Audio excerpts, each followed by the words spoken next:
Hello, everyone, and welcome to Weekly Manga Recap here on May the 24th of 2018. I am Nick, here alongside Chris, and it's raining pretty heavily outside for me, so if you hear sudden cacophonies of thunder, or also if my screen suddenly freezes up and I disappear for about 5 minutes, do not be alarmed. It just means that there is weather outside, because I live in Florida, and summer comes a month early. Means the storm has come to Nicholas. Yeah, it has claimed me, or at the very least, my internet connection. I had like an odd moment today, Nick. I was very tired when I woke up this morning. That's pretty usual for me. But I get to work, and like usually when I work box a lot of the times, there's not a whole lot to do when it comes to like setting up box in the morning. You basically just make sure the times are all there, and that's pretty much it. So I get that done pretty quickly, and I usually have like 10, 15, 20 minutes just like time to kill. Usually help out around the place. But right now I was just like looking at my phone, and I was crazy tired. So I'm just scrolling through my phone. And while this was happening, somebody had parked the metal high lift machine, like the hijack machine that like lifts you up into the ceiling, like almost like a cherry pick. They parked it right in front of one of my registers. So I looked up from my phone and saw that in front of my register, and I won't say it was for long, but for absolutely at least a second of time, I was like, oh my god, really, I have to serve a robot customer. Like, I legitimately was like, there's a cyborg here I need to attend to. Oh no, what do I do? I was like, I'm so sorry, Mr. Robot, sir. I shouldn't gender. It could be anything. I'm so sorry, Robot-san. I should have attended to you quickly. Zister Robot. Yeah, I had no idea. It was like a moment I was like, oh wait, it's just a high lift machine. For a hot moment, I was like, both panicked that I was like, because my concern wasn't that it was a robot. It was that I hadn't gotten to them. I hadn't attended to them yet. I was like, oh no, they think I'm just rudely ignoring them. It's pretty rough. In a few decades, it's going to be the new social equality movement. You know that, Chris. You better start early. Start getting used to using the new pronouns, treating your computer with more respect. I think Nick knocked his mic out in the process of doing that gag. Yeah, he could definitely, if you're watching this video on YouTube, you're going to be able to appreciate the fact that clearly Nick is trying to talk to us and we can see his mouth moving, but his mic has been disconnected. So, while Nick goes and does that,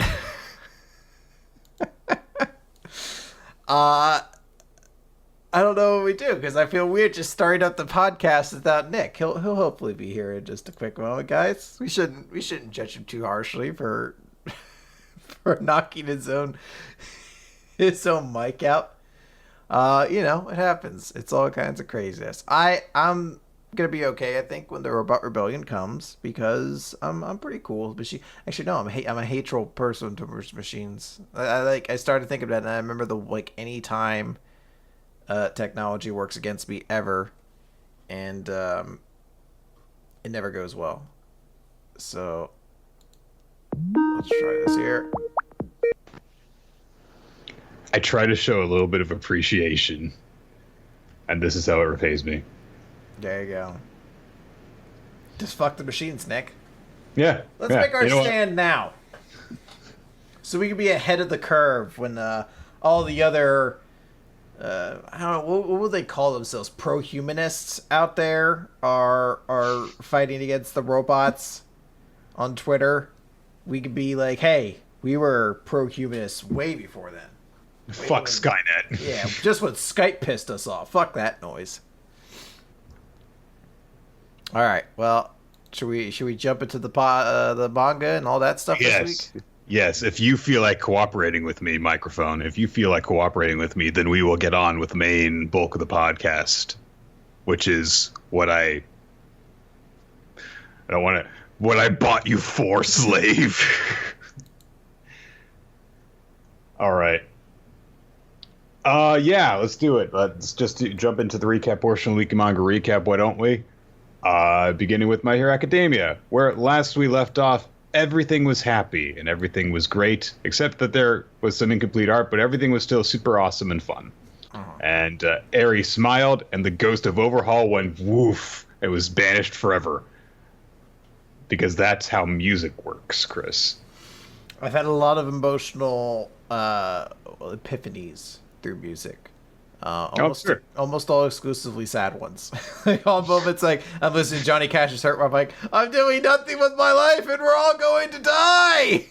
I guess that is what that song is about, isn't it?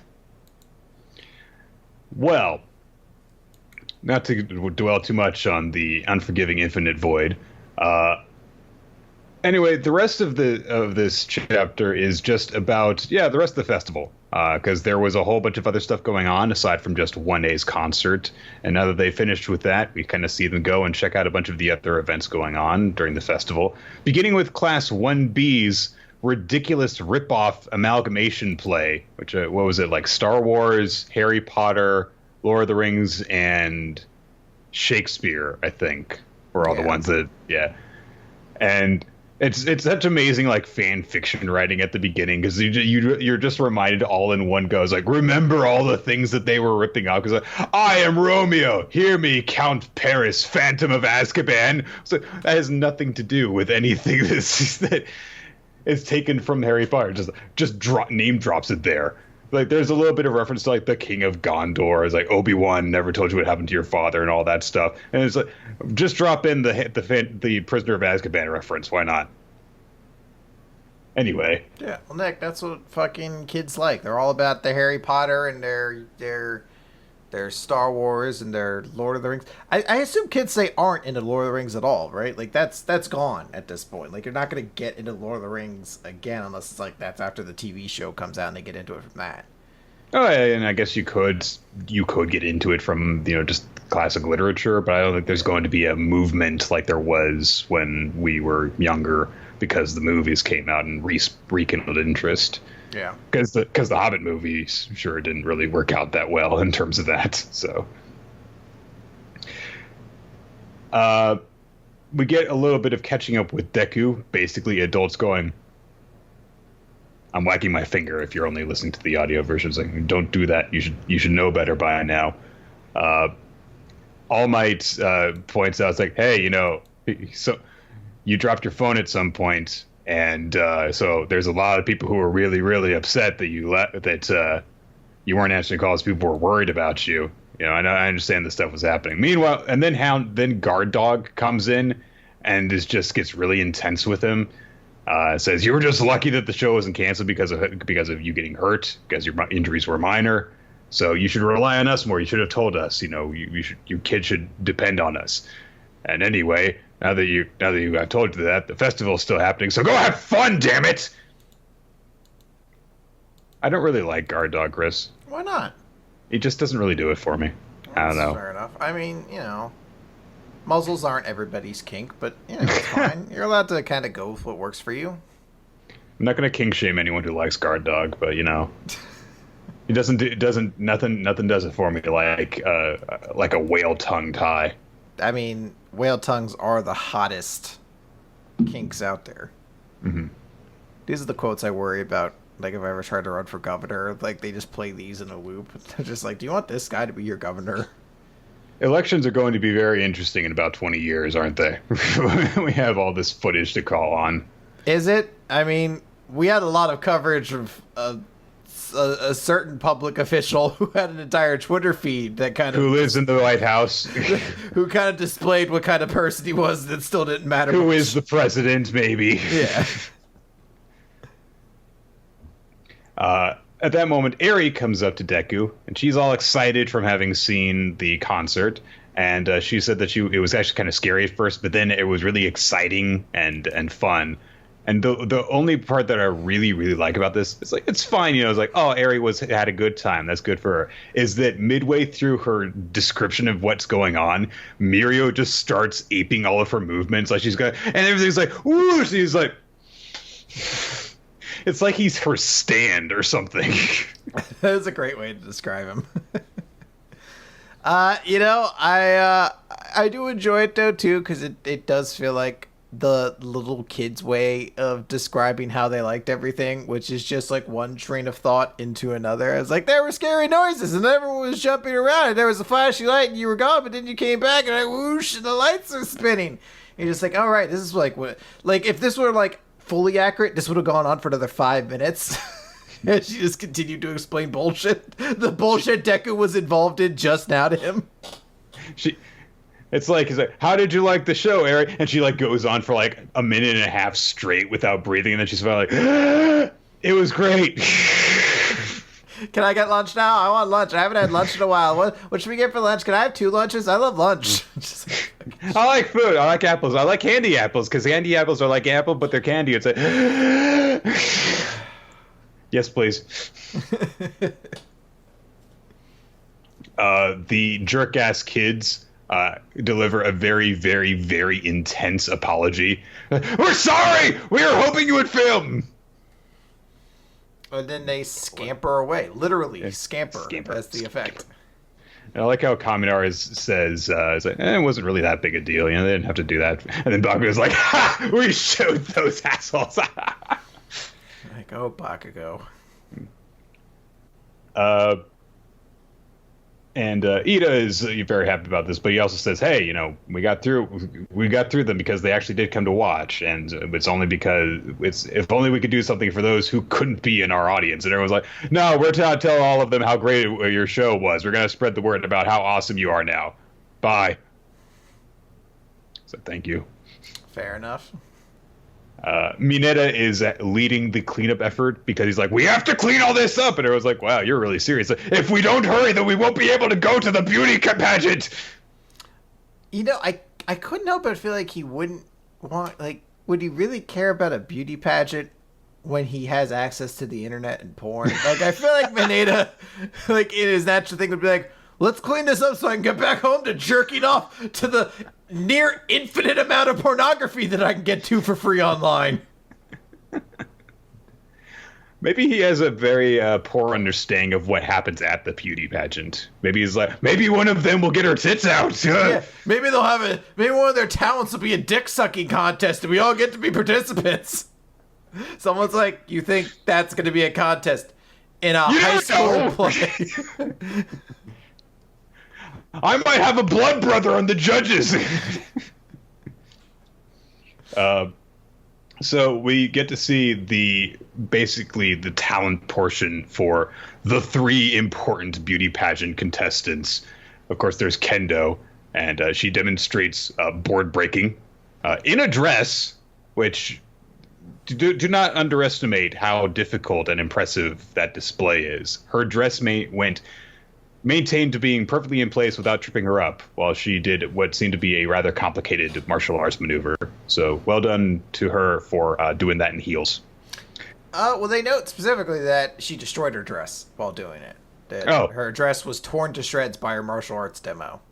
Well, good for her for it staying intact in all the places. All the places it needed to be. Right. But it does look... I can't tell for certain. From here down to, like, you know, mid-thigh level, it stays intact, so it's good. We're all good. Yeah.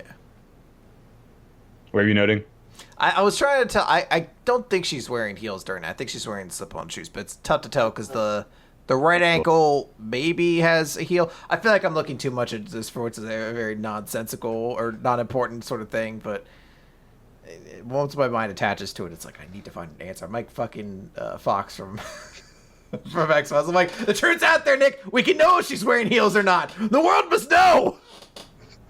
I just see someone smoking down the street and I glare at them and I'm just like, you.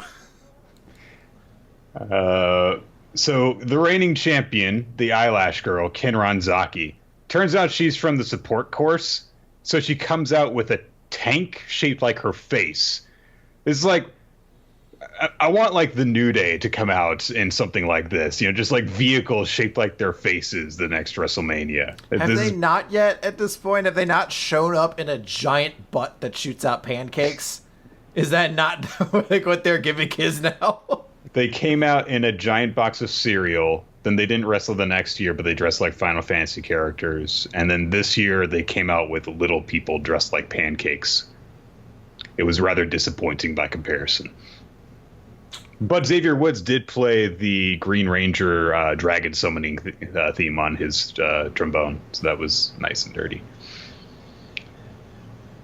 And so then last up is Nejire, although before we get to that, I do like that they cut after the tank comes out to Deku, Eri, and Mirio. And Eri's like, what's this show about? Like, what are they doing this for?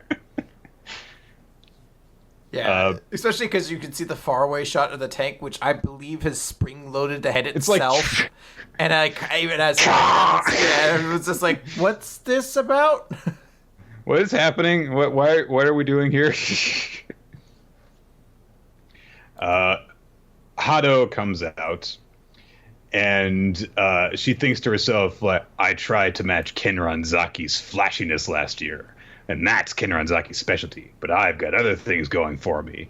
So Uraraka and Tsuyu, Togata, everyone who looks so shocked, and she, like, flies up in the air with her sparkly wave thingies and spins around in a like midair dance. And Chisaki's like, she's like a pure and innocent fairy. So that's because that's not flashy at all, you know, flying through the sky on waves of energy. I really wish like Nejire had a character at this point. Like it's really tough to. I guess she's just supposed to be elegant beauty, but that's just such a that's such a bland stereotype that. Because she didn't get to do anything last time she showed up. So we just don't get enough for like she doesn't have lines. Like this is like we got this, and it's just like this doesn't really provide much context when I'm still kind of clueless as to what kind of person she's like. Like if you ask me all the details about her, I'd be like, she likes the other members of the Big Three, and I think she's supposed to be very pretty. Is like the general perception, and that's she works for Ryukyu. Yeah. Yes. I think she has some sort of spiral power thing. I can't remember exactly. And it's also, I think, because, like, she doesn't have... I almost said quirk, but she doesn't have a character quirk, you know? Like, even before we got to know who Mirio and Chisaki were, they made a very strong first impression because they were such bizarre characters. You know, Sun Eater was constantly in the corner, trying not to be seen. Mirio was, you know, sticking his head through walls. Boy, yeah. Making weird faces. And then, you know, Nejire is just kind of like, and I'm here too. These are my friends. So, yeah, I agree. I think it would have been... This could have been something that could have been like, oh, that's nice for her, but as opposed to just like, well, that happened. So. Yeah. I mean, like, I've been watching season 3 of My Hero Academia, and I can tell you that Kendo has more characterization going for her than Nejire, so I kind of probably would have appreciated this more if she had won. So, and then we get a montage from there. They're like, well, we're going to announce the results of the beauty pageant later, so you can cast your votes, and then Class 1A kind of splits off and goes in separate directions to go and do a bunch of different stuff. And we get a montage of that. It looks like Bakugo is participating in, like, Ninja Warrior. With the ramp that he's trying to hit the buzzer at the end. Probably. Yeah. Mineta and Kaminari and Ashido and Hagakure, can't forget about her, go to a haunted mansion thing where Shinso pops out of the ceiling. Nice to see you, Shinso. He'll still rank 9th on the popularity poll. Look, he was a zombie! More votes! Wait a minute, what's Yuno doing on this character introduction page in My Hero Academia? He's in everything. Uraraka and Tsuyu join up with Deku and Mirio and Eri, and they go and get some sweets. We actually see Hatsume showing off her invention thing, and then on the next page, she's finally sleeping. A nice little conclusion to the little check-ins with her. And we see that Nejire did win the beauty pageant. It's not, like, announced or anything like that, but it's made very, very clear because, you know, there's celebration and she's wearing the tiara and stuff. And then it kind of gets to the end of the day. And Eri is looking pretty sad because she's going to say goodbye to Deku, but he's got a surprise for her. It's a candy apple. And Miria's like, what? We looked for all over for those. Where were they? And Deku said, well, it didn't look like they were going to actually have them, so I actually picked up the ingredients when I went shopping, and I made them myself. Good for you, Deku. That's nice. And she likes the candy apple. Good for her. That'd be great. She's like, this sucks. This is a tremendous disappointment. I like apples and I like candy. I thought that this would be great, but no. You've shattered my dreams, Deku. It just like falls in slow motion to the floor. Deku watches it whirl end over end until it lands apple first in the ground. The ghost of Overhaul comes back. Ah! I got her again. Delicious that candy apple. I got her again. They say goodbye. Aries going back to the hospital. And then we cut away to the police station, which that was actually a surprise. I thought that we might catch up with these two again further down the line, but it looks like we're already getting a little bit of a hint of things to come for them. As the police are interviewing La Brava, she has demonstrated her super elite hack skills to them, and they're like, holy crap, this is amazing. What exactly is it that you do for a living? I'm La Brava. I do love that line. It's like, what is your job position? It's like, La Brava. And they ask her, he's like, hey, have you ever thought about, using these skills to do some good in the world? And she's like, no, all I've ever wanted to do is just to help Gentle. And one of the police officers, who is a gorilla-looking guy, says, like, it's going to be pretty easy for us to figure out that she's not actually brainwashed. Like, we can run tests in order to determine that. So you might as well just drop the lie. She's doing this because she's in love with you. We know that. So, and I know that you only attempted a bunch of crimes, but she has been in on you with a lot of them. And Gentle's still trying to stick to. He's like, oh, she's comparatively innocent to me. My crimes are much, much greater. Trying to defend her. And the cop just says, like, oh, I get it. You love her too. Good grief. Gorilla Cop, by the way. We should point that out. I love that, like, most cops in the world are just animal people. It seems to be a recurring thing, because there was the dog guy who scolded Deku and Todoroki and all of them.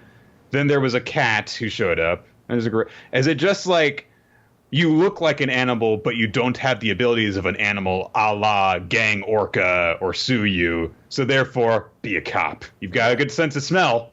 You intimidate crooks. So police work is the way to go. We're going to find out that Gentle is actually secretly like, I don't know, some sort of... Damn it, I don't know. I can't think of any animals that have mustaches, Chris. Oh, there is one. Hold on, there's the one Pokemon that's based off a cricket that has a big mustache. Cricketoon? He's like a Cricketoon. There's probably, I could totally see him being a Cricketoon, because they're kind of flamboyant as hell. Yeah, and they sucked. No one liked them. At least I hated them. I hate Gen 4. Kricketot sucks. Cricketoon is at least a little bit better, but its stats are definitely weak. I just think it's lame. It can learn X Scissor at least. Anyway, so the Gorilla Cop points out, so you were a high school dropout, you were used to being a hero course, but you went astray and started committing crimes on video. And Gentle kind of justifies himself by saying, like, well, I recalled the dream I once held. It frightened me and I dashed forth headlong, down the wrong path perhaps. And Gorilla Cop says, well, good thing you gave it all up today. The only people who say they can't turn their lives around are the ones with no real desire to change. They're too impatient. They want results right away. And Gorilla Cop offers him some tea, and Gentle kind of goes right back to gentle criminal mode and says, like, oh, yes, your finest black tea. He's like, no, we got crap tea. No. Welcome to police work. We got shitty drinks. They're like, we got fucking garbage everything. You're welcome. So it looks like we got a happy ending then. For Gentle and La Brava. I actually have a little bit of a wouldn't it be cool kind of theory going on. Go for it. Which is, we know that Tsukauchi is, All Might's best friend in the police. What if this whole thing has actually been like a setup for like Deku's main police contact? Like, what if Gentle and La Brava with Deku as like his police contact in the future? It'd be cool. I think he would be an interesting kind of character to be a cop too. Like, it would be a different kind of like about face. In a series all about superheroes, you assume natural transition would be to become a superhero, but they've kind of established that this world functions with like an active police force as well. So Gentle as a police officer would be kind of cool to see. And yeah, like LeBron obviously like having her hacking skills on the side of good would be like a hugely beneficial thing. I'd be super interested in seeing that. I cannot imagine that we are not going to see these two again at some point, because it seems definitely like they were set up in such a way as like, okay, you're going to probably see them involved at some point eventually, even if it's just for like a brief cameo or something. Yep. No, but it's not me yawning as an indication this chapter's fine. I'm very tired. All right. Well, I'm starting to get really hot, so... So let's just play us through this. All right, Food Wars. Aaron is the Food Wars. Aaron is the Dojo master now. All right, done. Let's get the next one.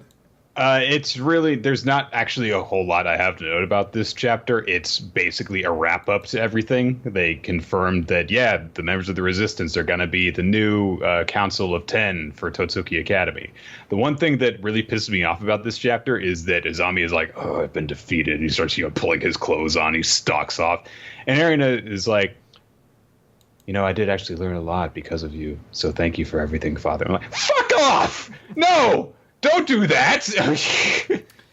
It does sort of set in the idea of potentially there could be a worse person in the Food Wars world, and Izami could get, not like a face turn, but he could come back in a redemption arc kind of way or something like that. It definitely didn't leave him open, like, getting thrown out, like, right on his ass and be like, oh, you will rule the day! So, this doesn't actually seem like a loving one, but I don't know. I think maybe, because my interpretation of it was that it was a rather begrudging kind of thing. Like, it was just kind of like, thanks for everything you did, even though you did a bunch of shitty things to me. I found a way to make a use out of it. She cut her off from her friends and family and brainwashed her. And this entire arc has been about her overcoming that, learning who she truly is as a chef and thereby as a person. And we finally get to the point where she becomes this rebellious daughter. And it turns out he's always like, oh, yes, well, rebellion is all a part of the maturing process. She will come back into the fold eventually. And she's like, no, that's not who I am. This is who I am. And so, sorry to disappoint you as your rebellious daughter. And she overthrows him, defeats him, casts him out. The day is saved. And then she's like, yeah, by the way, thanks, Dad. So, yeah, I'm like, it's weird if she's earnestly thanking him in any way. I thought this was maybe like a sarcastic, like, like, girl, bye kind of thing.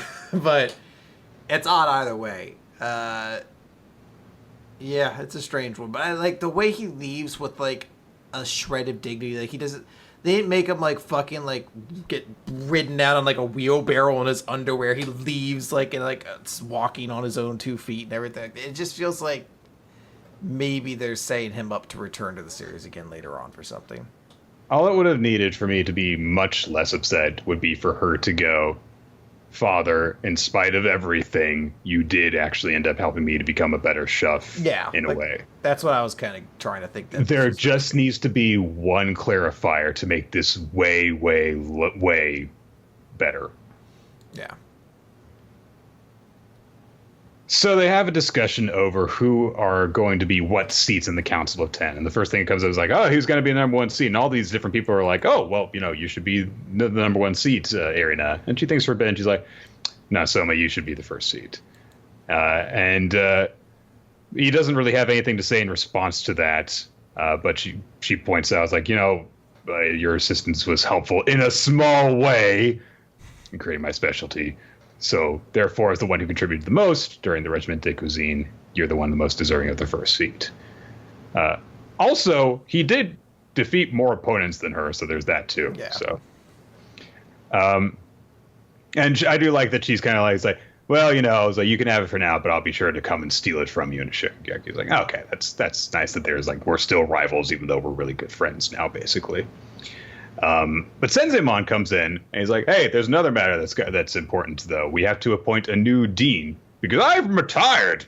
I'm not going back on that shit. Well, I'm old as shit. Not doing this anymore. I fucking hate kids. I don't like food anymore, really. So he's like, oh, Soma, since you're the new first seat, who do you think should be the new dean? And someone's like, oh, it should be Erina. And she's like, what? I do love her face. Like, first there's the single panel where it happens, and it's like her, like, what? And then, like, zooms in closer, and, like, we're like, what? Like, it's like 3 straight panels are just like, huh? So Soma justifies his decision by saying, like, hey, your dish is great, and I hate to admit, you're still better than me. It's like, that's nice. Like, that's, he hasn't given up on, like, challenging her, but he actually kind of understands still where the pecking order is. Like, Soma's the type of guy who will think that he can beat anyone, but not the guy who thinks that he's better than everyone. It's interesting. And he's like, hey, and if you're not going to take the deanship, I'm not going to take the first seat, so you better take it. And Senseiman points out, I was like, hey, I think that you're the only one who's actually capable of handling this, so I entrust the future of Totsuki to you. And someone was like, yep, and I won't consider myself having taken the top seat until the day that I finally beat you. I'm going to make you say my cooking is good, just you wait. And then he's like, and fuck all of y'all too! Come at me, bitches! Top seat, #1 headband! Sorry, that's an Afro Samurai reference. I know it. I didn't know the reference at first, but I did watch Afro Samurai. First season was good. Second season was weird. Second season? It is second season where they zombify his father and bring him back to fight Afro.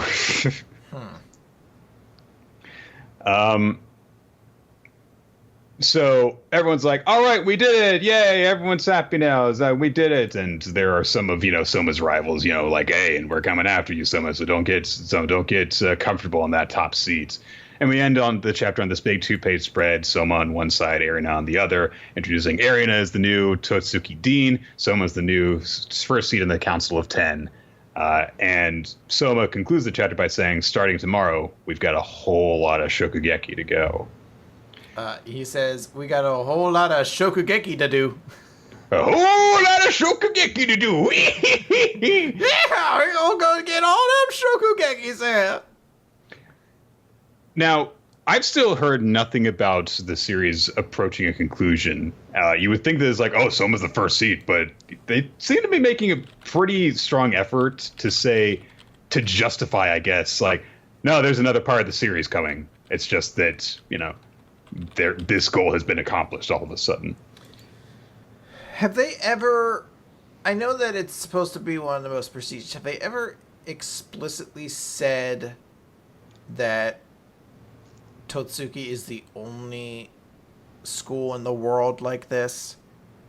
Because I'm wondering if this is a way to be like, well, we'll have like a small miniature arc after this, because God knows they can't go to another long one after this. You got to give us some time to fucking breathe. But if they have like maybe a small arc after this to actually firmly finish establishing who this new Council of 10 is going to be, then you put up like another antagonistic group. Because unless their idea is like, hey, there's a new group of first years coming in next year, we got to stop them because they're too good. But that feels weird. That feels kind of against the themes of the series. Like, I'm just trying to think what you can introduce to kind of create like a conflict of some kind here. Well, the series is about cooking, so who knows what's all going to happen. There could very well be someone who tries to overthrow the new Institute's leadership. After all, it's being led by like a 15, 16-year-old girl now. That's sure to turn some heads.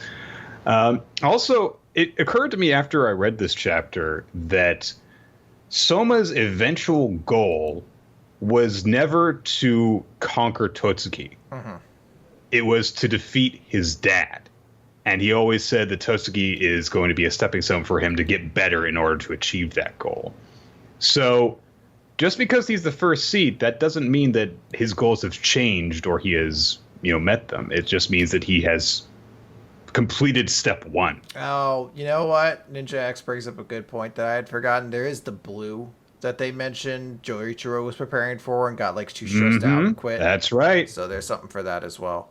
I kind of like this. I do agree with some people where they're like, you almost kind of wish this was the last page, like chapter, and this was the last page of the series, because it's a very like thematic way to end things with, our two main characters have achieved the two highest positions within the school.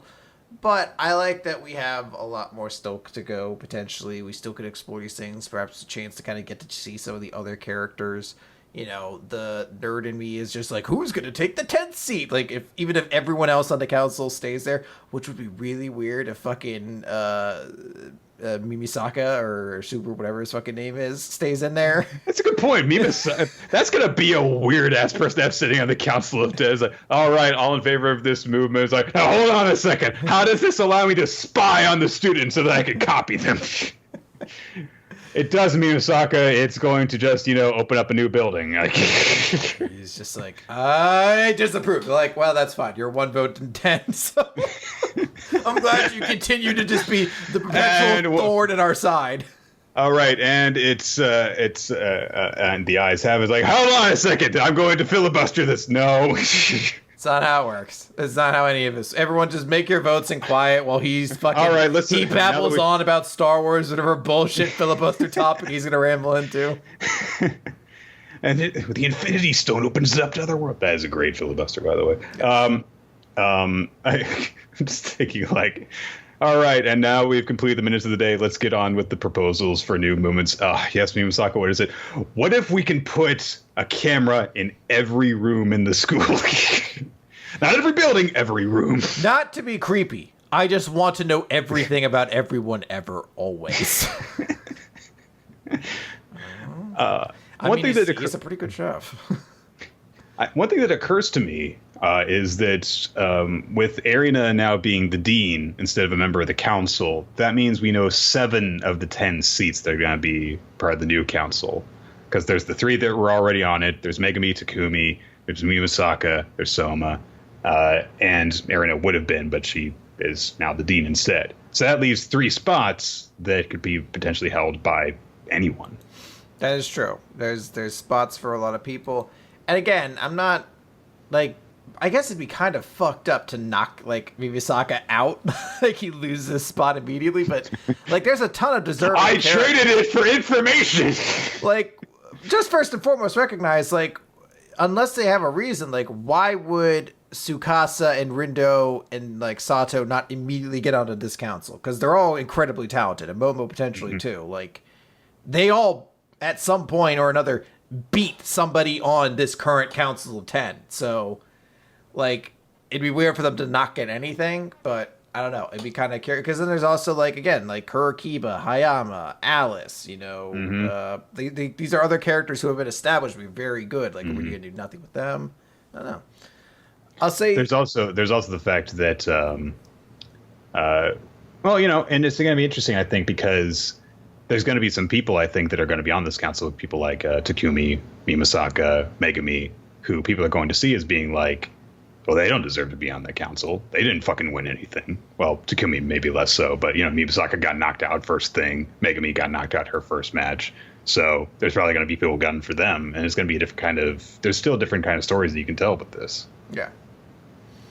I think it's going to be interesting, definitely, to see. There are just some unique kind of places here, but I think the thing I'm really excited about is that Erina is still placed in a position higher than Soma, and I like that. I like that this series still has that, like, carrot to chase, essentially, in this sort of goal.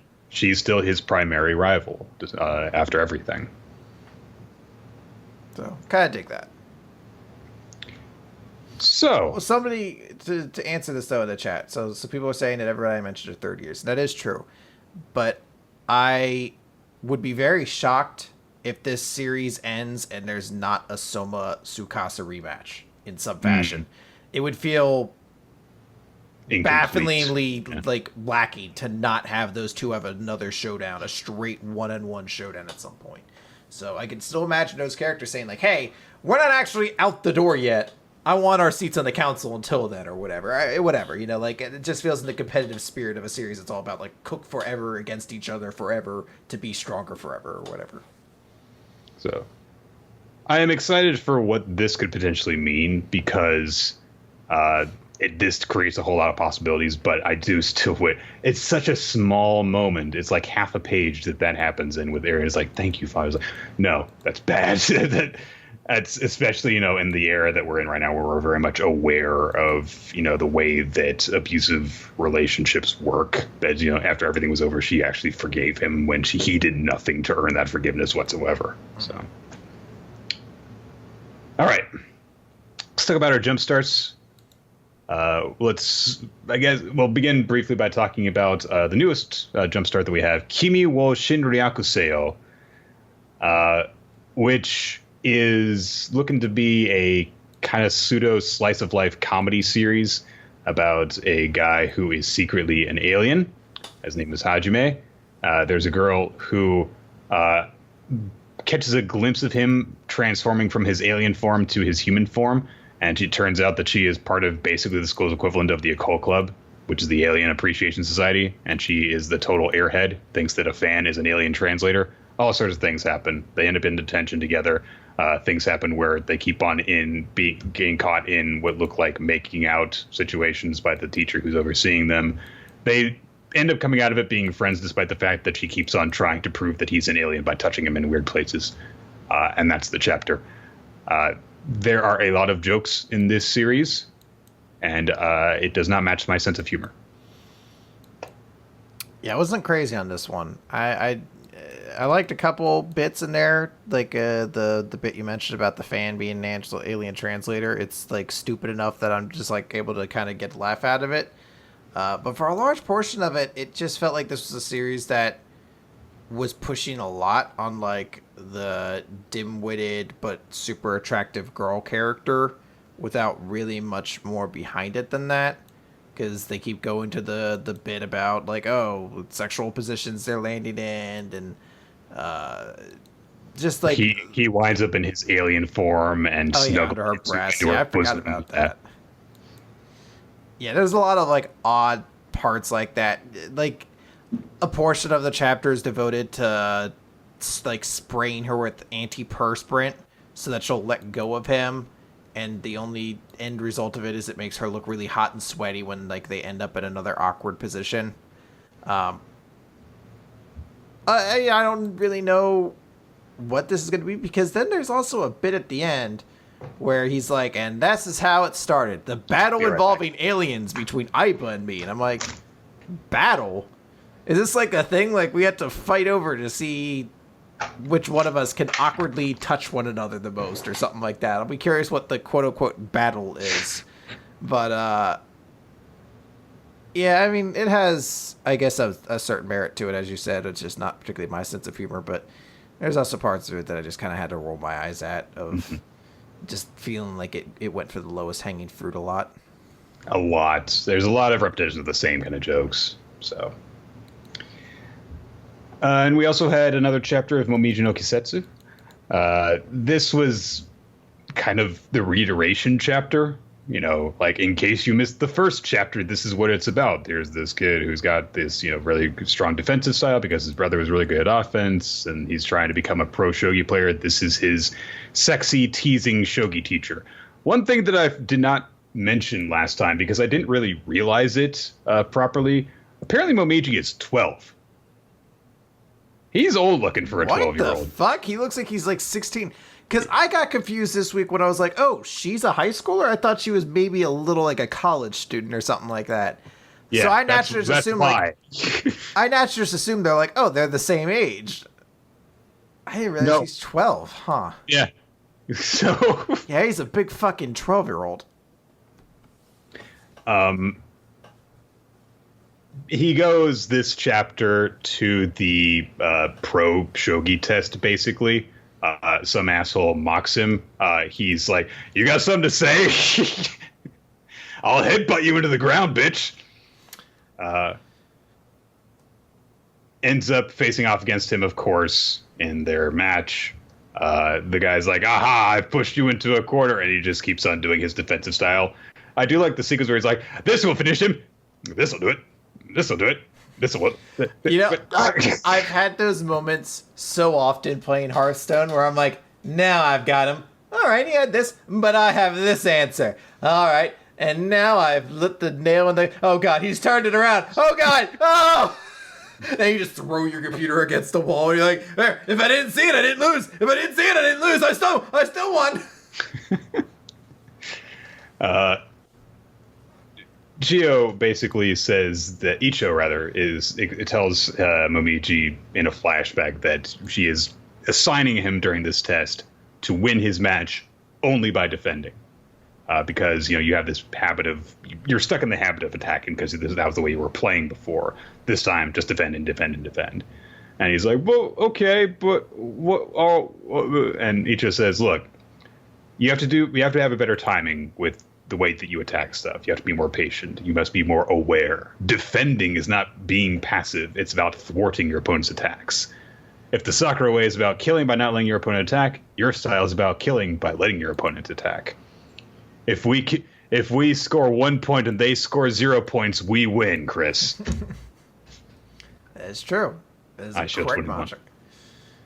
Right. So Momiji wins his match, and the guy overseeing all this is like, "Oh, well, aren't you cheeky?" And because Icho is bragging about how awesome he's going to be. Like I said, it's very much like just a reiteration of the previous chapter, a reiteration of the premise and all the important points. So not a whole lot happens to evolve the chapter from the last one to this one. I do like that Icho is like, listen, remember how you won your last match? Now do that from the start and you'll do good. And also I like her better in this chapter, I think, than the previous one. Yeah, she's fun. I liked a couple things in this chapter. I like particularly the focus on the physical element of the person in relation to Shogi. Like, the chapter starts off with his brother kind of making a joke about, like, oh, do you think my disgustingly thin arms are gross? And he's like, no, I think it's kind of cool. And then they kind of get over into the chapter where the person he's fighting is kind of like ridiculing him. He's like, yeah, I heard you're just a bully who fights his way around. He's like, no, the reason why I have my stupid head buddy gimmick is because I protect my hands for Soji, because that's what they care about. And I'm like, that's kind of okay, so you're basically Sanji. Then shut up. He's like, no, I headbutt people. Sanji doesn't headbutt people. And that's like, dude. Well, wait. Isn't your brain a much more important part to the Shogi puzzle than your hands? Should you be protecting your head way more? I'm like that one guy in that fighting manga who had a really, really hard head. That was his thing. Bolo T? No. Oh, that's an obscure character from Law of Ueki. I always marveled that his name was so similar to mine. What was that manga, that fighting manga that we read? The death fighting one with all the weird gimmicks? Oh, I forget. Oh, well. I can't remember. I know which one you're talking about, and I'm losing it. Yeah. Anyway. But no, I like this chapter. I think it's still pretty good. We're moving right into the premise, which is kind of always a good thing, especially for us, jumpstart readers where we only get a small snippet of the series. So it's like, hey, here's our fucking premise. He's gonna be in this fucking super school and whatever. Done. Go. All right. Okay. Let's move on then to Dr. Stone. It's time to get stoned. Okay. Bitches! Someone was like turning up the thing, like I can't hear him at all. Z equals 58, wave of science, which sounds like a Yu-Gi-Oh attack. It does. It does, like 100%. I'm literally just thinking of... Go, nerdy scientist! Use wave of science! I'm literally just thinking about how I saw Jeff the other day post on Twitter how he got to the one episode where the pro wrestler character faces off against like a science duelist who's just like, good dueling skills are in our DNA, and the other dude who then beats him is a fucking dude in a fake professional wrestling mask and shit. It's just like, man, this is a weird thing. This is a weird break to your hypothesis over here. This one dude's like, I purposely fuck up so things are more exciting. They've been doing that lately, it seems like, with the Yu-Gi-Oh! Series. Because the previous Yu-Gi-Oh! Series had Gongen who would deliberately not put any monster cards in his deck. Not put any spell or trap cards in his deck. He used exclusively monster cards. So interesting. Yeah. So Senku basically explains to everyone, these are the parts that we need to make the phone. We need plastic, we need a vacuum tube, and we've got gold wiring. Once we have all three of them together, we get the anatomy of a cell phone. And so Kaseki says, like, all right, well, let's finish up the darn vacuum tube. Does he say darn or does he say darn? He says darn. Oh, well, it would have been even funnier if he said darn.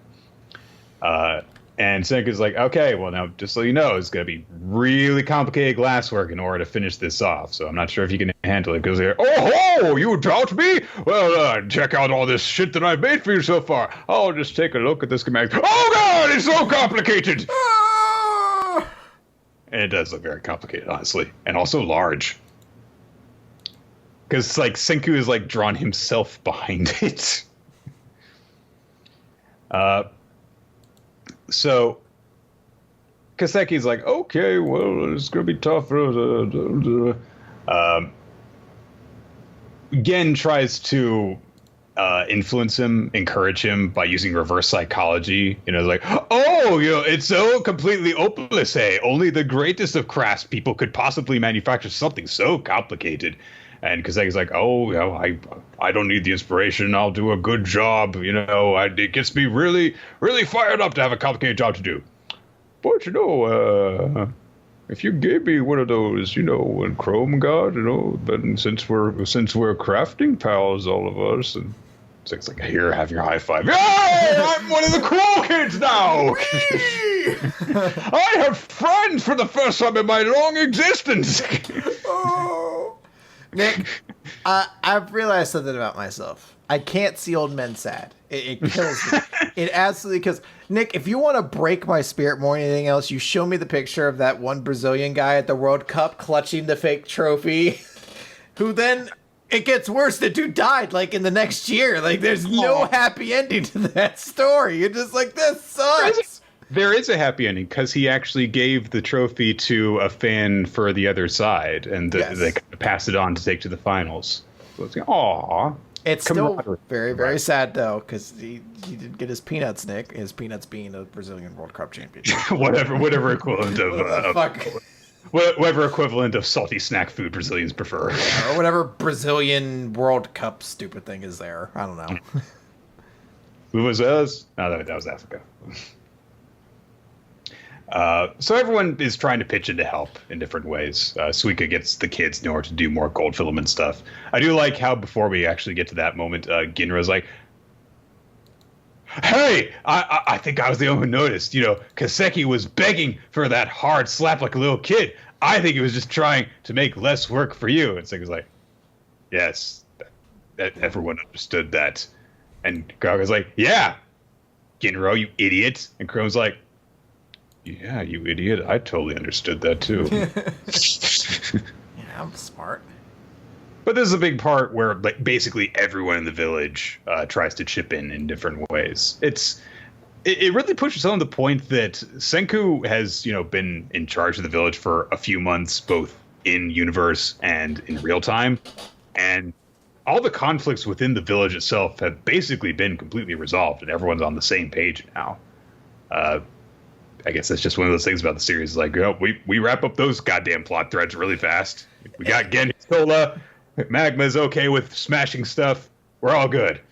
And it's very interesting because I had a moment the other day where I thought back to the fact, because this chapter follows another like regular formula for this series where it's like the chapter ends with them being like, we invented this thing now, and like everybody celebrates. And, like, I forgot how, like, at the start of the series, like, chapters just kind of end on, like, crazy cliffhangers or notes. Yeah. Like, it's weird to think about, like, how they're, like, every chapter at the beginning was like, we did the wheel! I guess we'll need to release Tsukasa, which may doom us, but we don't have a choice or we'll be eaten by lions. We made beer! We made beer! They're like, Robin! Robin! Robin! We made vacuums. Do do do do do. Senku pulls Chrome to the side. He's like, all right, so we're going to focus on the final hurdle, which is plastic. And Chrome's like, awesome! What's plastic? Kaseki, however, drags off Gen to help him work on stuff. And we just kind of, get a sequence of going through the process of doing a bunch of different things so that they can actually make plastic, which Gen had pointed out, hey, in this Stone Age world, how the hell are you going to do that? Don't you need, oil and stuff like that? And there is a series of different processes that Senku, of course, has to do. Extracting the oil, boiling the oil, adding in piping hot copper. And Chrome's just like, I don't understand what is happening. What are we doing? And Senku's like, well, we're making formalin here. This lets you preserve corpses. He always defaults to the bad stuff a chemical does. Is this the thing that kept Senku interested in science when he was a kid? Yes, Nick. This is what children get involved with chemistry like. They're like, wait a minute. If you smell this for too long, you'll poop your pants? I love this thing. But Senku realizes as he looks aside, because he's starting to announce that some of the stuff that they have to make is like, okay, we need to make some coal cinders, which we used before, so we're gonna need a whole lot of it. And he looks outside to where the kids are making all the gold wiring, and Suika's like, my hands are getting numb. It's really hard to work well like this. And one of the old elders is like, oh, it's going to be so cold. I hope that no one dies of frostbite. So Senku's like, okay, I guess we can make them a little more comfortable. Sure. Why not? So sends out Chrome with, the beefy people, also Ginro, to gather, stuff and make a stove. And Senku's like, well, all we really need this for is the coal cinders. But sure, if you guys want to, warm yourselves by the stove, why not? Because Senku never wants to admit, it's like, yes, I can be a nice guy. I care about other people, I suppose. And why not? Sure. But you guys know if there's a specific note you play on an instrument, you poop your pants. How many methods of making people poop their pants do you know? 3,700. Holy shit. He knew that instantly. I came up with some theoretical means while I was counting the seconds. I was like, I can let these seconds go for a couple minutes. George Washington Carver came up with uses for peanuts. I came up with another 100 that were pooping pants. I found if you combine peanuts in certain ways, it evacuates your bowels unconditionally. They're like, you're a not great scientist. He's like, yeah, but I learned all this other stuff. No longer shall I be known as Senku. I shall be now known as Chief Makes You Poop Your Pants. See, they called me Dr. Stone, but truly, I'm Dr. Unintentional Bowel Movement. Couldn't you call yourself Dr. Stool? Oh, that's great! Give me that pen! Invent a pen and give me that pen!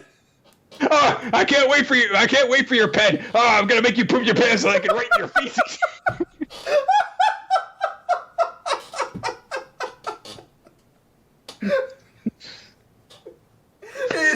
It's such a genuine and earnest thing. He's like, I'll just make you poop your pants so I can write your name in your feces. Like, he's so excited earnestly about it. Oh, my God. Oh, God. All right, well, we have this just like at the end of the Jeffrey Rush movie. Oh, boy. Oh, I have this week's episode's name now. Oh, God. So, what's his name? Jasper? I always forget the chief's name. Jasper's correct, yeah. It is Jasper. No, Jasper was the judge. The judge, yeah. I forget what call him Dad. Old chief's name. Daddy Kamaku. Chief Dad. Chief Dad, yeah. Talks to Senku after they got all this stuff going, and he says, what you're actually building, what you're actually working towards, I know that it's unrelated to all the stuff that you're doing in the moment, but little by little, the village is becoming a better place to live. And Senku just says, well, yeah, I mean, that's how science works. And the old chief says, well, I have to say, Senku, you were the right man to inherit the chief's throne. And again, all the conflicts being resolved. in this village. Everyone's cool with Senku being in charge and just doing their sciencey stuff. There's like not even like a hint that things could go wrong here. So, okay. Can I tangent, Nick? Go ahead. All right. This is completely unrelated to what we're talking about. So, put a pin in that. Can we not mention the fact that Twitter has fucked itself up completely and no one talks about it? How they made that change a while back. This has been existed for a while. But they made that change that you wouldn't just see tweets that happened, like conversations that happened between people you followed, but sometimes you see tweets from somebody who you follow responding to somebody else that you don't follow, and how that causes a lot of weird things. Like sometimes people see tweets that I send to like members of my family, or that maybe I send to people who are friends who are from online stuff. But the most awkward, by far, is when you see someone you know responding to porn stars in earnest ways that they almost certainly did not intend for you to do. Yeah, that's one of those things where it's like either A, you have to be very comfortable about doing it. Like, you know, if you're Steve Mann or if you're Benzai and you're just comfortable with that stuff. That's cool. Fine. You do you. Yeah. But yeah. This is certainly someone tweeting essentially like a webcam girl and responding to her stuff. And I'm just like, I didn't need to know this was happening. I could have gone without this. But yeah, if like who was it? Who was the politician that they was it Ted Cruz, who accidentally liked it on his public account or something like that. I like a picture of like a webcam or a porn star or something like that. Oh man! Which now that I think about it, could potentially, I guess, have just been whoever handles his Twitter account instead doing it. But it is more hilarious to think that he just like randomly did that. But he's just like, this is hot. What's this heart mean? Oh no! Oh boy. So stuff continues to progress. Eventually, Gen is looking over, I guess, the instructions, and he's like, "Oh, so the vacuum tube uses batteries." And Senku's like, "Yes!" And he just, like, appears, like, his head just comes around the corner. Like, Gen was just, like, talking to himself, and he's, like, comes out of the shack to explain something. He's like, "I've got all the ingredients and assembly instructions to make, including manganese ore, to make batteries." And it's like, okay, you take a thin sheet of zinc, and you just wrap it up like a rice ball, put in a little bit of charcoal. It's like, oh, all right. Made a manganese battery. Awesome. That's not... Or as was he say specifically, nothing too monstrously because he does the pig Latin, nothing too monstrous about this task. And Senku again appears around the corner. Now make 800 more. Ah! But, you know, we get a bit more of a montage, you know, people gathering around. We see Ruri and Gen working on the batteries, Senku continuing to work with chemicals. And then eventually, you know, Kaseki is done with the vacuum tube. Chrome and Senku are finished with the plastic. The gold wiring is done by the kids. And Senku declares that the cell phone's body is finally complete. And there's all this stuff hooked up together, ready to go. It's emitting electricity and stuff. I like how it's all in a box that says Senku's phone. You know, I like this chapter a lot. It's one of those things where if you had asked me before this, I'm like, how does the phone work? I'd have been like, I don't know. It's not magic, but to me it is. Like, does that make sense? So I definitely have to appreciate the series. I understand. I'm not saying that the series has ever been flawless with its science. It's not. Like, there's the very notable chapter where it credited Edison as, like, the only man to ever invent a light bulb or anything like that. And that's obviously, as history has shown, is not the case. But I do definitely appreciate that the series has definitely made science a much more kind of approachable topic for people. Because there are going to be some people who are going to be drawn to science, particularly kids, because, again, that's the target demographic for this sort of series. There are going to be plenty who are just going to be drawn to science because that's what they like. But there's going to be some that are going to be drawn to the series because it feels like an adventure shonen series, and this is an easy way for them to kind of be appealed to. I like that. Yeah. You said, like, kids are going to be drawn to the series. Like, Dad, did you know that there's all these ways to make someone evacuate their bowels? Dad, did you know if I play this dude on a ocarina, you'll poop your pants? Dude, he's like, what? No! My boy! Why? Thanks, Senku! My My nicest work pants! my ceremonial kilt! Oh, boy. Alright, let's move on then to We Never Learned question 63. After a dream, X respond to a certain form. So this chapter starts off with Yuiga being told that he's failing PE as it currently stands.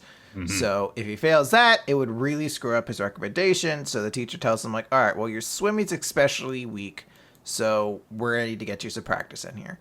And obviously, since it involves swimming, Uruka's involved in this. So the chapter kind of touches briefly on Uruka being like kind of surrounded by her teammates, talking about how the swim meet's coming up, and they're all counting on her, and because of her, they're going to easily win this. She's got it. And then we cut over and we see Yuiga, who is he's like holding on to the side of a pool, kicking his legs, and still failing at that. It looks like. And they noted, like, this is something we've known before. Yuiga can't swim whatsoever, and this is just not working. The teacher's even like, you can use a kickboard if you want, but you still need to swim 25 meters.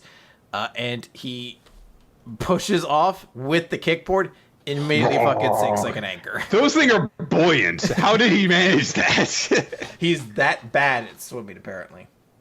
I used to, when I was a kid, I would try and specifically weigh the kickboard down to get it to submerge. It's hard to do, he's not even putting weight on it. This is one of those things that you should post on Twitter because a bunch of people will like it because they've all probably done it. But that thing where you take like a boogie board or something like that, you push it underwater and you stand on it and you see how long you could balance on it before it shoots back up. Yeah, everyone does that. It's like awesome shit. Forgot where I was going with that. But anyway, to the chapter itself. Everyone's like, someone needs to teach, Yuiga, and obviously all the girls kind of know that Takamoto has like the hots for Yuiga, so they're like, oh, I guess you should do it. Some girl randomly shoulders her way through, is like, I am also in love with Yuiga, I will teach him. Who is this? Like a new challenger, Nick. Master Handina. It's just a glove for some reason.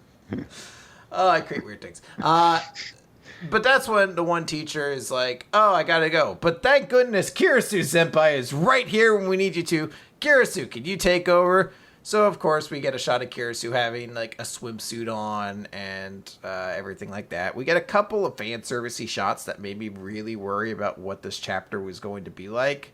Especially a little bit later, yes. Even in this 2 pages here, because you get like the Kirisu butt shot, and then you get this hoodie covers everything except my ass cheeks. Yeah, and then you get a very uncomfortable ass shot of Takamoto that feels way too detailed. Like it feels like one of those things that should be illegal to print. I don't know. But the actual narrative is that Takamoto's trying to teach him. And no matter, she's giving him all the basics, and he can't do anything. He's literally sinking at this point. In Yuiga's defense, she's not giving him the basics. She's sink your breathing with your stroke and go for it. Then do a quick zern and zip on back. And that's basically it. Yeah. So, Kirisu's watched this, and she's like, all right. And she unzips her fucking suit. And she gets in the water, and her ass is so massive it floats above the air itself. Jesus Christ, that fucking ass is thick. I mean, it feels like it grew for that panel or something like that. Also, she's got full-on wedgie cam going on, so there's that. Well, yeah, I mean, obviously, we never learn. And she basically announces, like, hey, Yuiga, you're... The key to swimming, Yuiga, is to understand that your ass can be used as a flotation device. Observe. Yeah. She's like, once your swimsuit rides up completely up your butt crack, you'll be fully aerodynamic in the water. So she says, like, hey, one of the biggest obstacles to swimming is fear. The fear of not being able to breathe, the fear of not being able to touch the bottom, the fear of sinking. All of those fears overlap, and your body freezes up. And she says, so the first thing to do is accept that those things are scaring you and focus on me. So she basically has him, kind of close his eyes and hold her hands, and then, basically moves him out a little bit. And she's like, all right, open your eyes. See, you made it 20 feet. So you kind of know that you're able to do it. You know you're afraid. You just know you need to overcome it, and it helps kind of help Yuiga understand things on like a fundamental level. And I don't know if we actually ever finish it, but we're meant to assume really. That he does. Things seem to go. Things at least seem to go well with their practice. Yeah. So, side note, guys, people were making jokes about the doggy paddle. My dad was in the Navy, and one of the challenges when you were going into the Navy was you had to be taken into a helicopter and just dropped into like a lake or the ocean. I can't remember. I think it must have been a lake. You just had to be dropped into the middle of a lake, and you have to swim back. And they're like, you can do whatever you want to. My dad fucked up everything and had to fall back on doggy paddling his way to shore. Which, I love the mental image of my dad falling down the helicopter, just be like, the most dignified way to take yourself to freedom. I'm like, oh, so this is why I'm the way I am now. I got your genes. Then we get a bunch of naked showering conversations. There's a lot of it. There's a lot of it, but the actual conversation. There's also a lot of buts. Yes, Chris. Yes. But the actual conversation is actually a pretty genuine one where, Takamoto's trying to have a conversation like, oh, hey, like she notices that Kirisu's in really good shape. And like, oh, did you do any sports? You've got a great ass. Can you use yours as a flotation device too? And she kind of, it's like, yeah, that must be why you're such a big, great teacher. Were you win a bunch of big meets and stuff like that? And she's like, yeah, a bunch of times. And she's like, oh, man, it seems so cool. You must be the type that does so well under pressure. And Kirisu, being a very observant person, picks up on the fact that I guess she was there for this particular scene because she seems to flash back to it too. But all the other girls basically being like, oh, Takamoto, you're going to be great in our nationals meet coming up. So you got this. And Takamoto's like, I have some trouble sleeping, but in the next meet, I want to win. I really have to win. I'm going to keep calm, totally calm. Just push all that out. And she's just like, that's fucking stupid. You're stupid for thinking that. And she says, nobody can be truly calm under pressure. If you need to think you're being totally calm, then you're just creating an unrealistic, unobtainable, position for yourself. Being afraid is natural. You have to accept that you're going to be afraid and be pressured and all that. And you have to accept that to actually get good results. In fact, all that tension helps you perform at your best.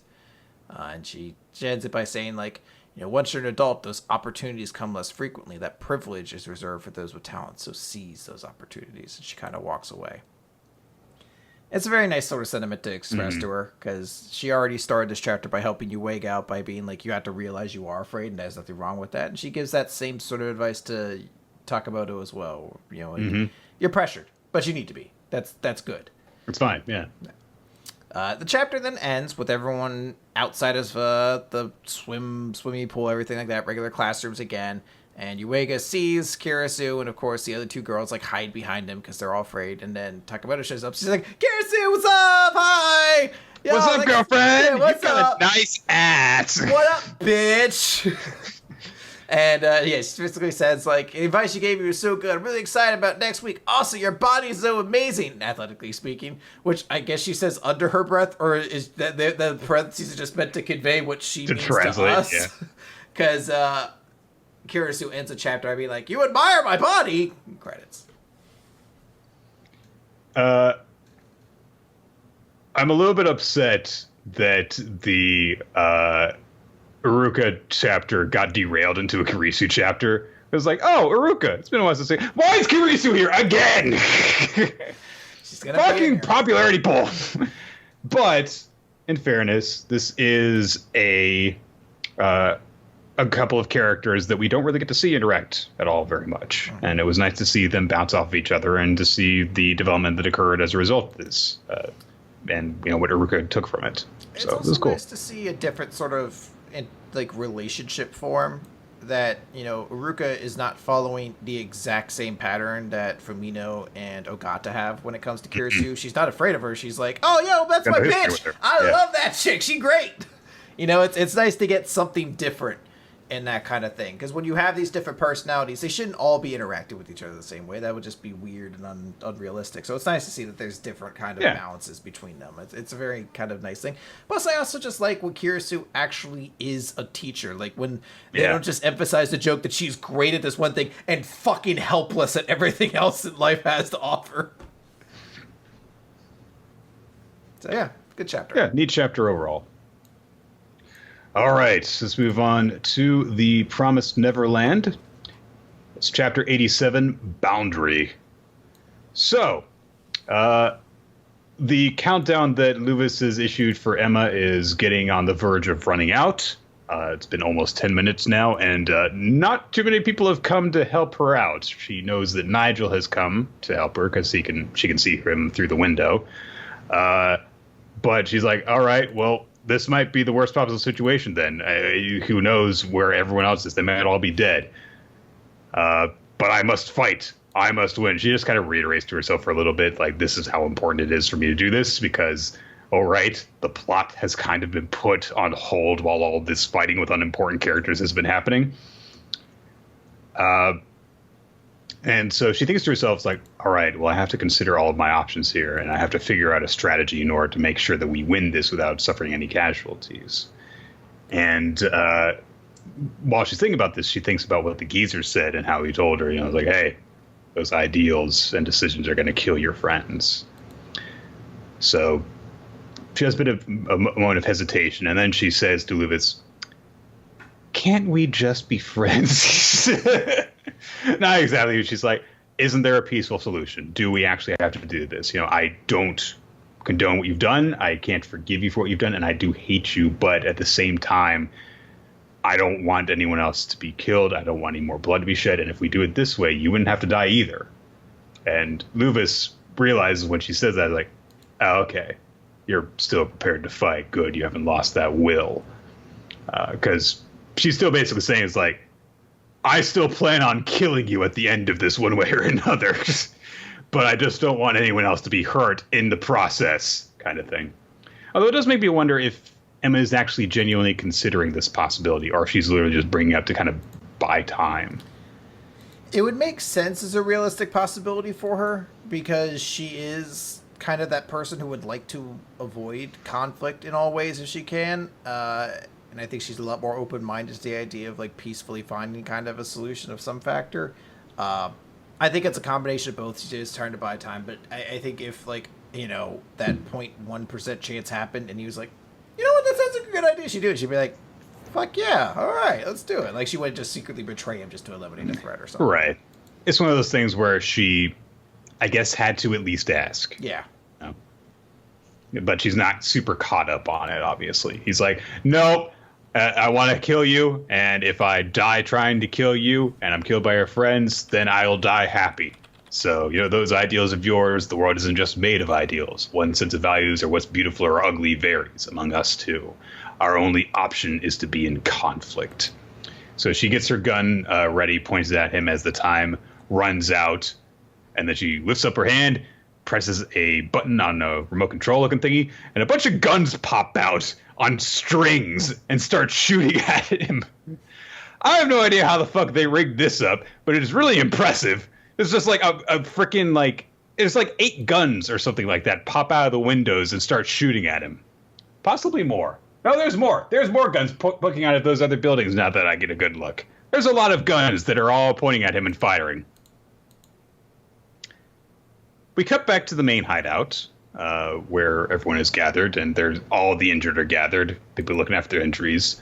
Pepe explains that they haven't actually suffered any casualties, not even Zach yet, but they're just not looking good. They're definitely all in danger of dying. So they quickly ask, like, hey, Violet, what's going on? Where's Sandy and the others? And she explains, like, oh, yeah, well, our team was defeated as well. All 3 are in critical condition, and they need to be brought here. So a number of them set out in order to retrieve the injured. And Violet starts to explain, like, okay, look, there's no more monsters left. Once I give you the location, return to the village. And some of them people are like, okay, I'm going to. Pepe is going to go and help out Emma and Nigel. But Violet then says, like, hey, Lucas, I gotta tell you something. Everything's okay. Nothing important's going on. Pepe gets to the door, and he's like, hey, Adam, the big hulky guy, can you open the door? And Adam's not there. The board holding the door shut has been lowered, and Adam is gone. Dun, dun, dun, dun, dun, dun. And we come back to the village, and this is a really awesome moment where Lou's just like, looks like I got hit. He's just got bundles of bullets held in his claws that are slowly falling to the floor. It's not that he just got hit a bunch and shook it off. He took the time to catch all the bullets. Yeah, it's pretty crazy. Oh, man. So Emma has used this opening in order to hide, and she thinks to herself, well, all right, it's just me and Nigel. The plan has changed, but Nigel's holding that gun. So, just as planned, we're going to break Luvis's mask. And that's where the chapter ends. Yeah, let's get to this part. I think this exciting kind of confrontation between Emma and Luvis is something that could help this arc kind of pick itself back up. Even though hasn't been particularly engaging for a bit, but I think this part of it should be engaging. So I'd be interested to see what happens next week. And also, I'm guessing that Ray and the old man are going to be coming in fairly soon. But also, there seem to be implying like there's actually going to be a lot of people that seem to be involved with this. You know, Pepe's on the way, Adam's missing, there's still Nigel there. So that's considerably more people getting involved in this showdown than I think that I would have expected. Yeah, holy shit, Pepe's going to get involved. That's crazy. Oh no, Pepe! He'll turn the tide. I hope Pepe's okay. I hope Pepe will be okay. It's like when they did that fucking Game of Thrones ending, like the last season, where it was like all the main, like it was like 6 main characters heading into the north to retrieve a body, and they were just like, oh man, I hope all of them come back. I can't lose the Hound or Jon Snow or fucking like Jorah or Thoros of Myr, I guess. You're just like, I guess he'll be there too. And then Shocker's the only one who died in that fucking fight. But they had that whole thing where it's like they all come out through the gate together. Yeah, it was that big like. Look at all these awesome characters. Also, this guy's here too to die. Yeah, where you're like, it's like, oh my god, the Hound and fucking Jorah and all these like crazy personalities walking together, and it's like Thoros is there, but hey, who cares? He was with Bedrick Dondarrion anyway, so cool, Bedrick's there, and it's just like, yeah, the one dude no one gave a fuck about's the other one who died. All right. Anyway, let's move on to 7 Deadly Sins, chapter 267, From the Skies. And 268. Oh, was there a 268? It's a double chapter. Oh, yeah, yes. So this one starts off with some color pages. I'm going to actually start off first by mentioning the actual cover page, which is a pretty cool, like, juxtaposition where one half is a shot of Melodious in front of this sort of sky place that the first chapter takes place on. And then the second part is Bond and what is Purgatory, essentially. Mm-hmm. Very cool, like, visually, like, colorful kind of contrast between them. It looks like they're going on vacation, too. It does. It's very misleading. There's not a lot of vacation this week. I will note, though, the actual color page, like, of the manga is odd because it's just Elizabeth being choked for a page. Sort of weird to, like, that be the only color of the chapter, but hey. So that's how things open up, is Elizabeth being choked, and she's like, I can't die here, not until I've seen you again. So she batters Estarossa in the face with some holy energy, knocks him away, and kind of takes a moment to recognize, like, oh, okay, we're at the remains of the Aerial Theater. It's a place that was always old and abandoned, no one ever came here, but this is where I used to sneak up with Melodious. So kind of just giving us a name to the place that we already knew they were headed towards, but now we have, like, what it is. We cut away and we see that there is a group going to try to help Elizabeth against Estarossa, and it's going to be King, and the two archangels who I don't fucking know, and I'm not going to learn their names because they're fucking not important characters, and I don't give a fuck. Tamiel and something else El. I don't know. I don't care.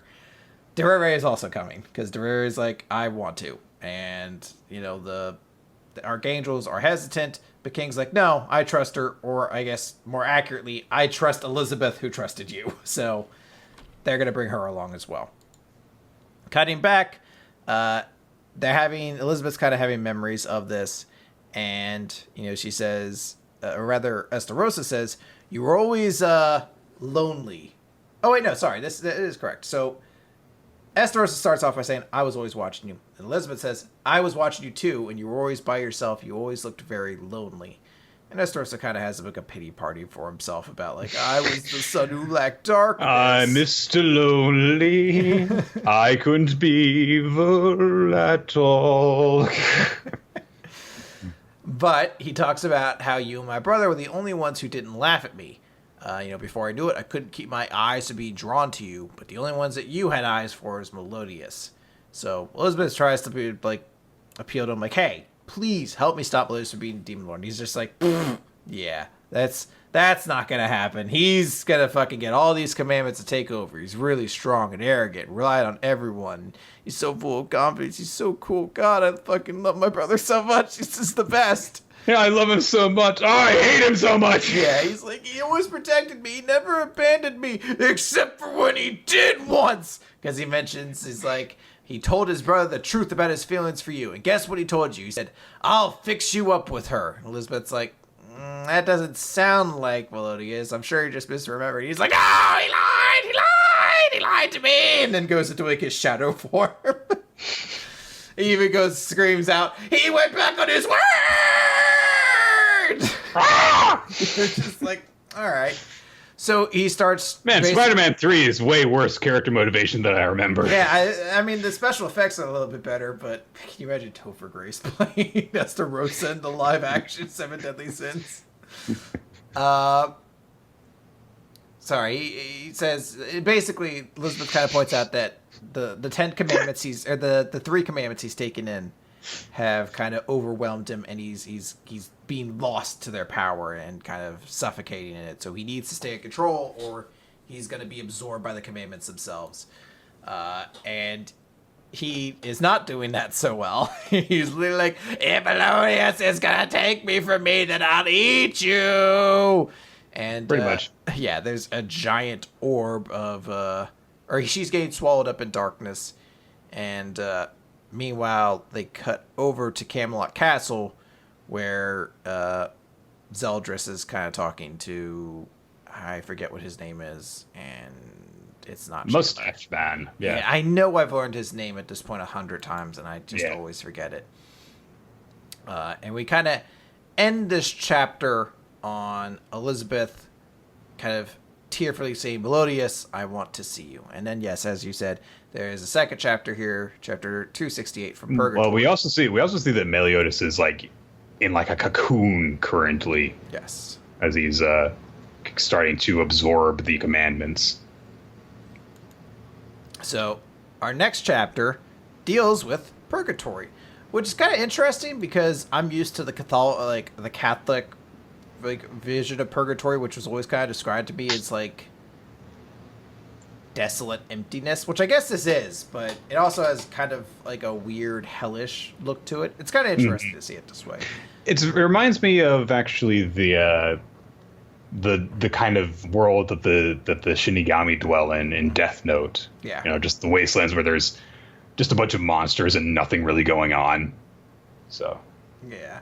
So we start off by seeing 2 like monsters of pure shadow fighting each other, and one of them wins, the other one like disappears into dust, and the one that's still alive starts kind of like singing a poem or a song to himself, and in that moment starts to remember Elaine, and then the shadows dissipate away, and we see it's Bond, you know, covered in long hair. Like he's very hairy, but only in the areas where he could have hair that would grow super long. Like he doesn't have it like shooting out of his armpits or like on his legs. It's just like a crazy long hair and a mustache and beard. That's it. Like it's not like his eyebrows have descended to the floor, like it's coming out of his ears or anything.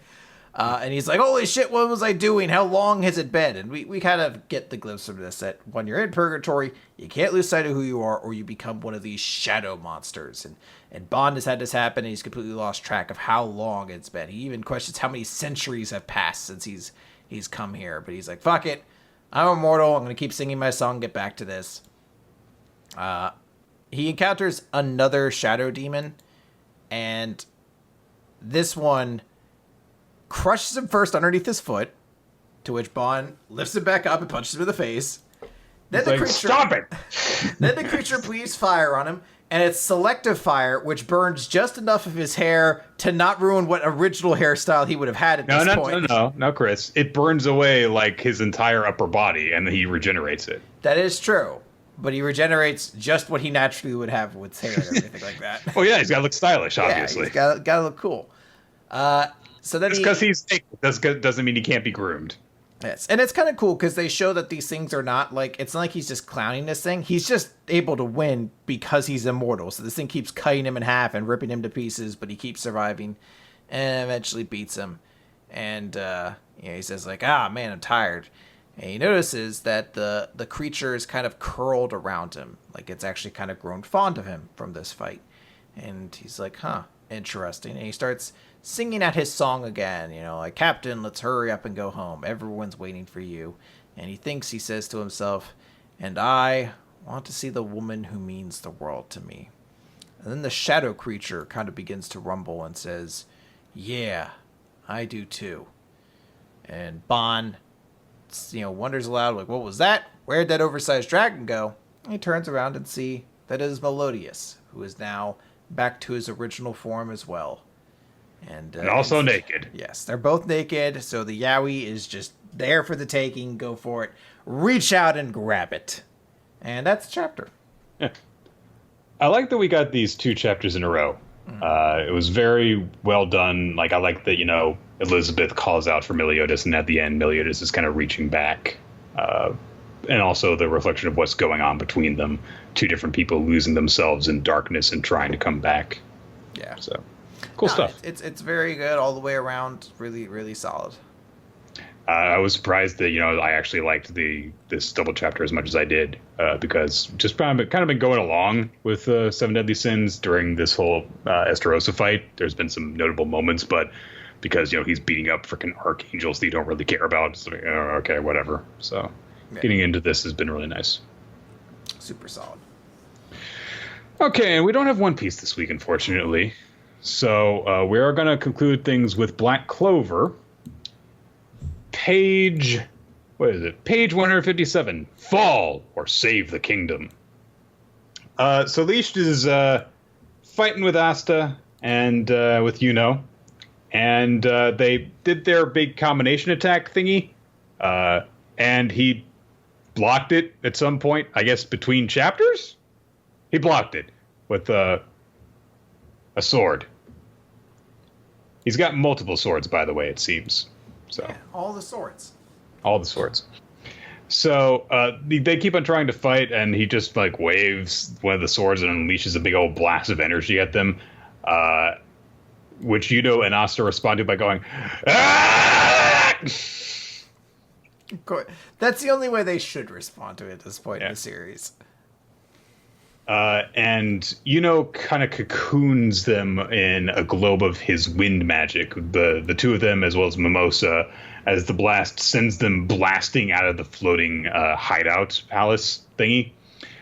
And to safety, I guess. So Riot's just like, oh, you blew a hole in this place. Are you sure you should have done that? You let the grimoire and swords get away. And he's just like, that grimoire is no longer mine.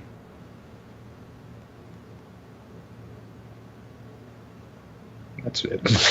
Yeah, that's basically it. A bunch of the possessed victims meet up, and there's kind of just a look exchange between them, because like, it's been centuries since we've seen each other. Hooray, we're reunited. And Riot's like, let's go. And one of them summons a freaking ship's wheel out of the ground in order to pilot the palace around. Obviously. As you do. How else are you gonna fly a giant floating rock dungeon in the sky, Nick? With a steering wheel that can't see any direction the ship is going in. Well, that's why Leash blew a hole, Nick, obviously. Yeah, he's so like, now I can see that beautiful lake beneath us. Let's go deeper. And Raya says, let's go. We'll retrieve our other comrades and destroy the humans. Elsewhere, Asta wakes up because he blacked out and everything. And in response to all of what has happened, he starts going to, I blacked out! Ow! I hurt everywhere! It's like, Jesus Christ, Asta, can you, not read the fucking room that you're in right now? The kingdom is going to fall because of what is happening. And you're like, oh, no!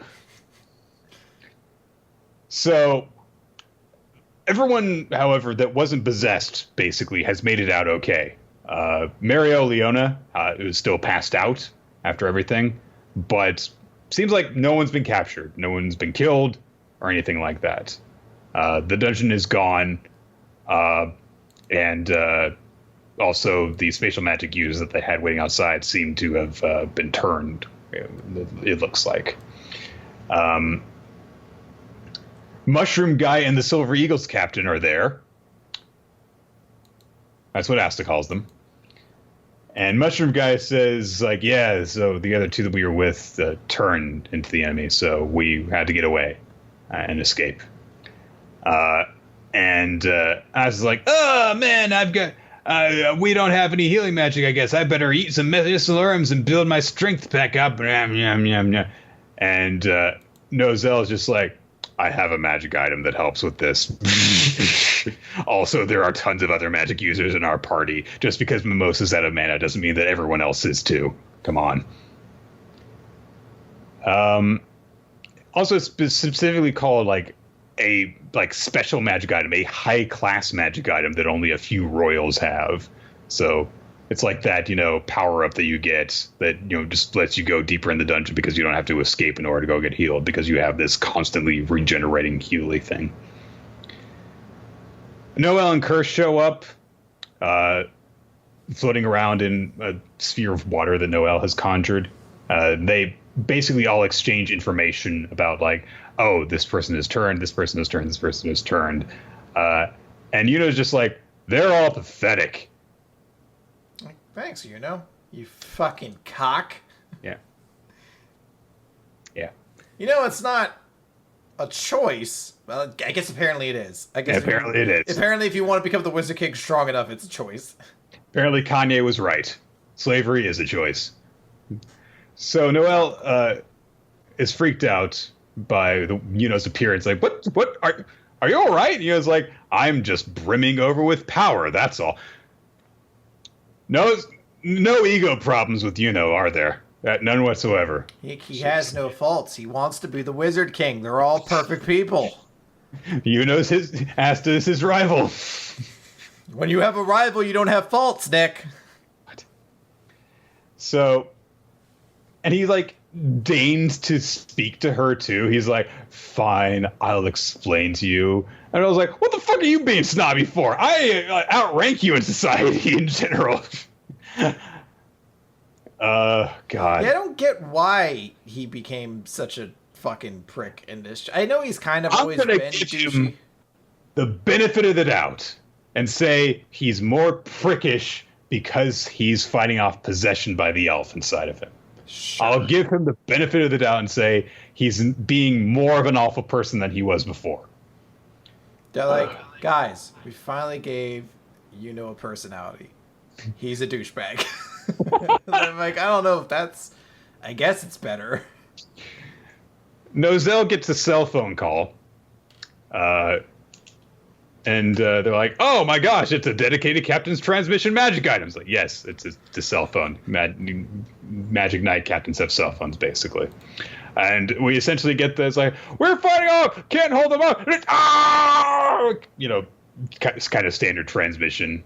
So now they know that what happened at the palace is happening all over the country as well. Hold on, I'm getting another call. It's Fuego Leon. He's like, how you doing? How's every little thing? He's like, are you not aware of what's happening? He's like, no, I kind of just woke up in the hospital, kind of bored. Just want to talk to somebody. Want to go out doing something tonight? Like maybe go get some drinks or something? Kind of bored. Is something going on? You can pretend that you hate me. Yeah. I'm hearing a lot of screaming outside. What's going on? Are they filming a movie? There's someone screaming, oh no, one of the elfier possessees is attacking us. What's going on? So Nozel just kind of like rallies the troops briefly. He's like, hey, when you come over to visit me, could you bring the automatic super healing item? I feel like that would really help me, a man who's been in a coma for a while, get better. I feel like we should use that on me. Like, no, I deeply love and respect you, but I could never help you. Like, no, it just heals superficial injuries. But it also apparently gives back our mana. Oh my god. Oh, it does that too, but it doesn't work like you want it to. It doesn't, put arms back on, okay? He's like, well, that's fine. We have magic that can do that. Just wake me up. So Nozel kind of just like, everyone's like, oh no! So Nozel says, we are magic knights. No matter what, we must save the Clover Kingdom, even if it means killing fellow knights. Or being killed ourselves. But Noel realizes, like, well, when luck was attacking us, his magic didn't hit us. Even though it moved so fast, we managed to escape. I think luck did that on purpose. His soul must be fighting too. As you can see, Yuno seems fine. Everyone else should be able to take back control as well. There must be a way. We have to hug them until their feelings are resolved and they disintegrate, just like in Naruto. Sorry, this happens all the time in manga. Yeah. But Noah's like, all right, there's got to be a way. And as Magic Knights, we'll save them. Our country and our friends. And as I was just like, it's good that my little sister's all determined and has grown and stuff, but I'm not going to say anything because... And that's like, and I'm getting the last word in. Let's go! I think someone just be like, you're not the leader. Shut up. Like, I love that this moment happened for Noelle to be the one to kind of suggest, like, no, we could be better than this. Let's not go into don't have to resort to killing friends. We can do this. We can save everyone. And I would have loved it if asked to end the chapter. He's like, guys, I remember this friend of mine who came up with the idea of using blood magic to just mind control people. We could just mind control everyone to being our friends again. And everyone's like, yeah! Let's do that. Fuck being good people. They teleport off on what they think is the heroic mission to brainwash their friends into being good again.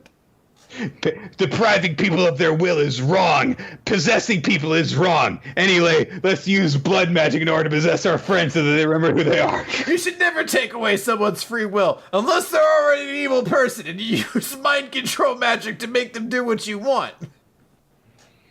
With no oversight. It's easier that way. My conscience is clear. Because I threw that away years ago. Gave me more room for muscles. I don't mean to be too critical of the whole, like, it's just like all the other possession things. It's like, this is a standard, like, storytelling, thing that happens. Like, our allies have turned on us. And anyway, the Clover Kingdom already looked way too invincible that realistically, the only ones who could actually oppose them and be a perceivable threat are actually the Clover Kingdom itself. So, fine. But it is weird that we have to go back to that. It's like, how did we stop possession before? Well, with one of them, we had to remember who she was. Then the other guy, we just, fucking possessed him because he was a bad person. So why not? All right, so that's manga for this week. That's it. There's no One Piece to talk about, so that's the note we end on with. What would One Piece have been about, though, Nick, if it were here? I think we've done this joke before. Let's not do it again. It's just now that they have helped the peasants turn back Pinkbeard's crew, they're just like, and if any other pirate crew comes after you again, just use blood magic to possess them. And throw them in prison and have slave labor being done for you. That way you'll have a whole lot of money. Yeah. Okay, so what was your favorite chapter this week, Chris?